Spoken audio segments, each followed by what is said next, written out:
Hello students, welcome to our today lecture. In our today lecture, we are going to discuss the two topics of revenue, which are average revenue and marginal revenue. Basically, average revenue is the per unit revenue received from the sale of commodity. Average revenue can be calculated by total revenue with the number of quantities sold. Here TR is representing total revenue, and we can calculate average revenue by total revenue dividing by quantity. As we know that total revenue is equals to price multiplied by quantity, so we can write total revenue is equals to price multiplied by quantity. So in this way, this Q and the denominator Q will be cancelled out with each other, and we have remaining with P.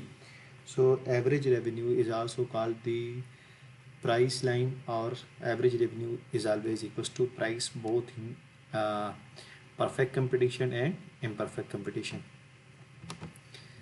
The next is marginal revenue.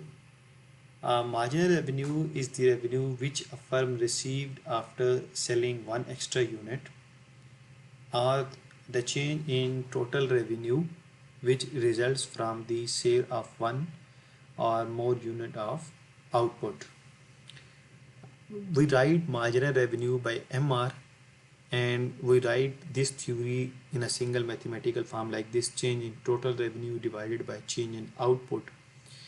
So we can write this change by delta sign, simply change in total revenue divided by change in quantity, which give us MR, or marginal revenue curve. And a marginal revenue is also the slope for the total revenue curve.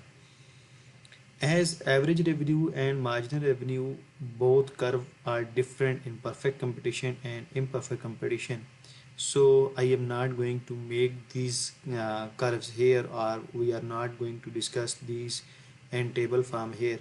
We will discuss all of these in our upcoming lecture of market structure in perfect competition and imperfect competition.